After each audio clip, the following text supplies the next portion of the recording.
안녕하세요. 속닥속닥의 태규입니다. 오늘 소개해드릴 책은요, 정승환 작가님의 내가 원하는 것을 나도 모를 때입니다. 바로 읽어드릴게요.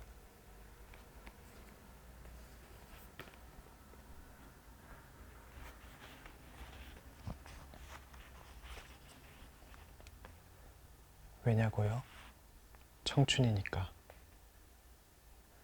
청춘은 별 다른 이유 없이 웃지만 그것이 바로 그들이 가진 커다란 매력 가운데 하나다.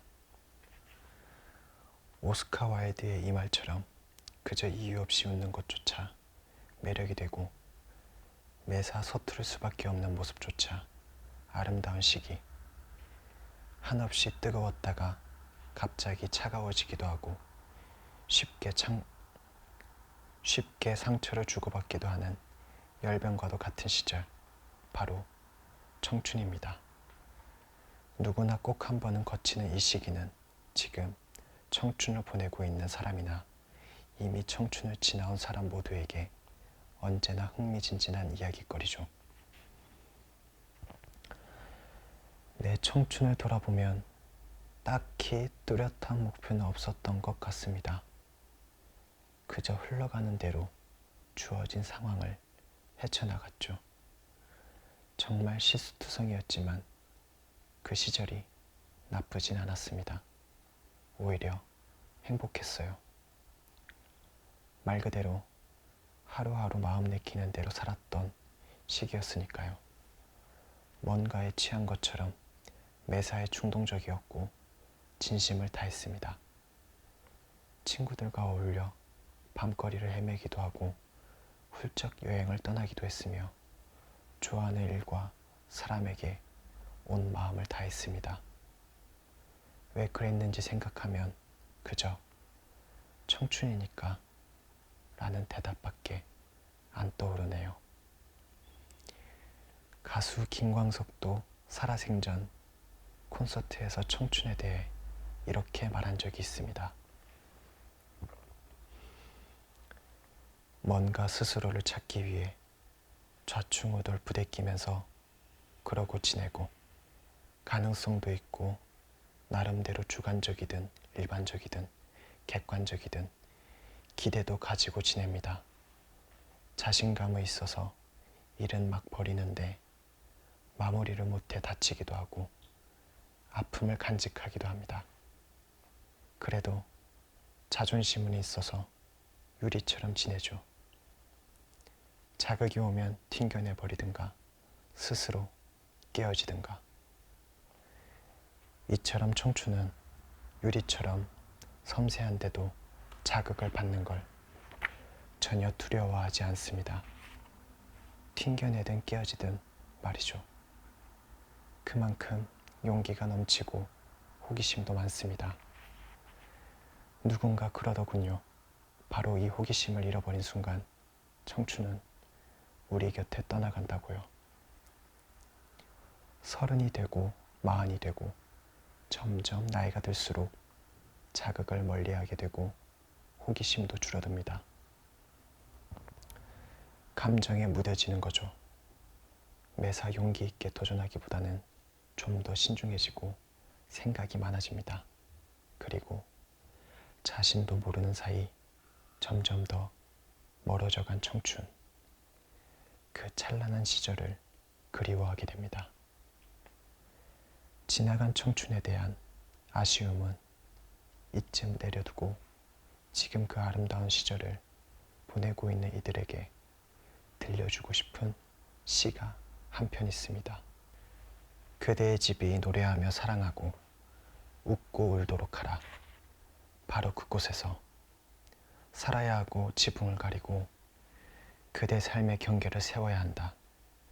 고요한 동굴에 겨우 한숨 소리만 건네면서 그대의 어두운 내면의 사유 속에 막연하면서도 온유한 삶과 헤아릴 수 없는 시간들을 비춰보면서 또한 그와 동시에 되는 대로 엄숙하고도 방랑벽 있는 그대의 환상을 따라 세상을 지나 그대에게서 멀리 그대의 진홍빛 지평선 너머로 그대의 시가 눈부신 햇살 아래 나아가게 하라.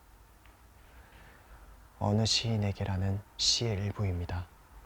이 시를 쓴 빅토르 위고는 소설 레미제라블과 파리의 노트르담으로 유명한 작가로 프랑스 낭만주의 시대를 대표하는 시인이기도 했습니다.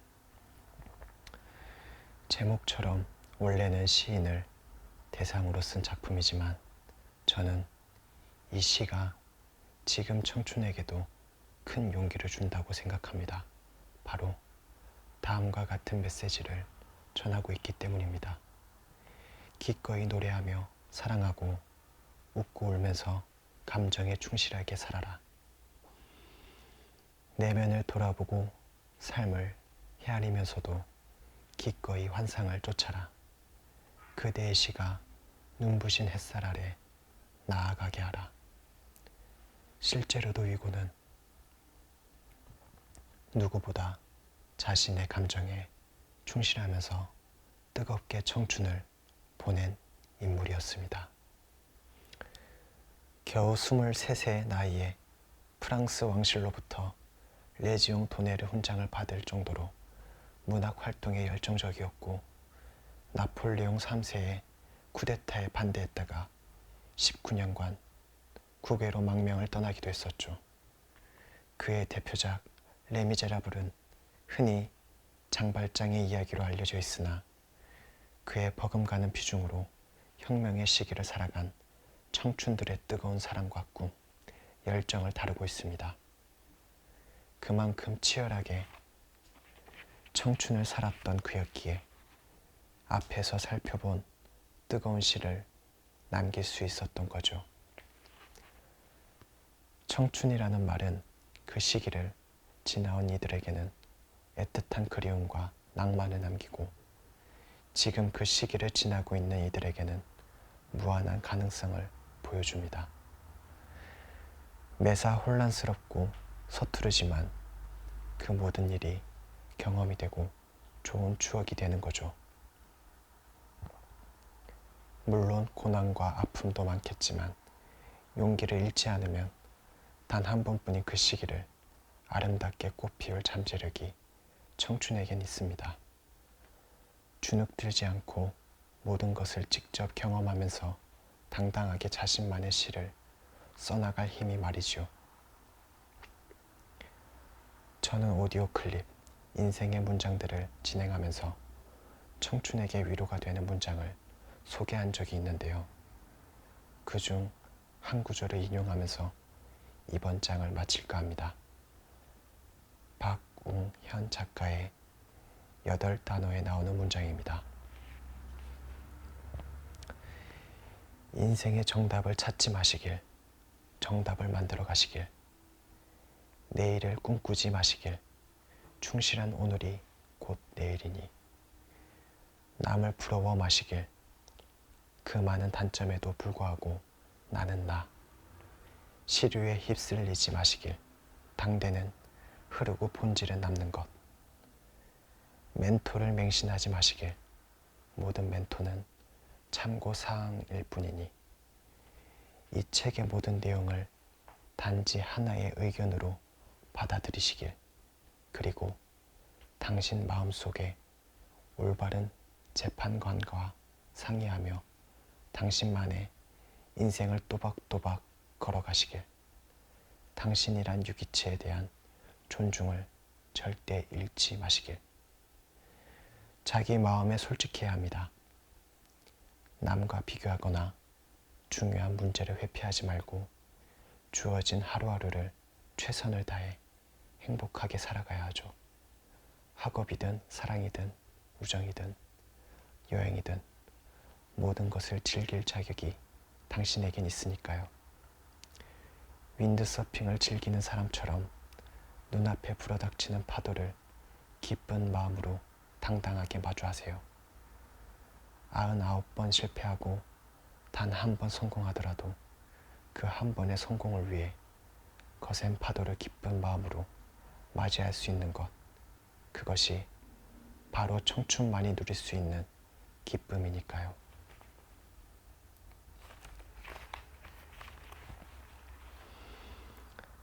어른의 시간이 시작되어도 언제 이렇게 나이가 들어버린 건지 거울 속에서 훌쩍 어른이 된 저를 발견할 때면 가끔 낯선 기분이 들 때가 있습니다.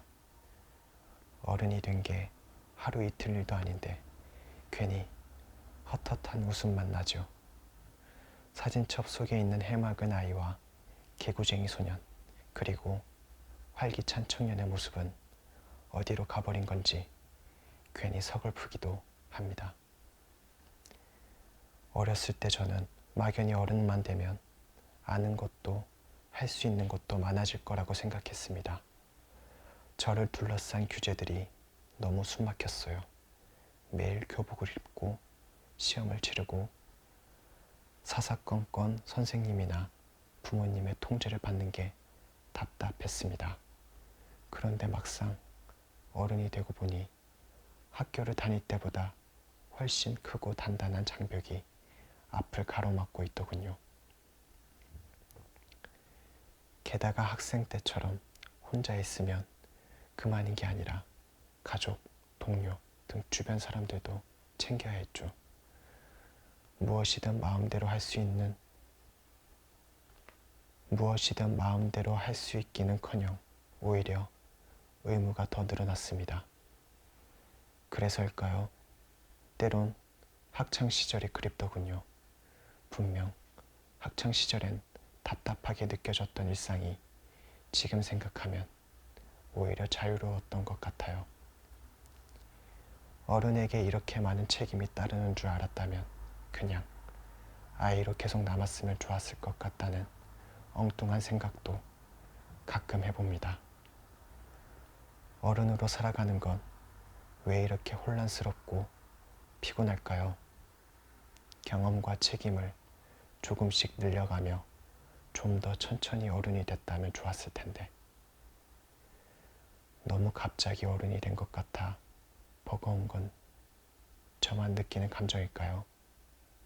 매년 조금씩 나이를 먹어가고 매일 조금씩 삶은 복잡해져 간다.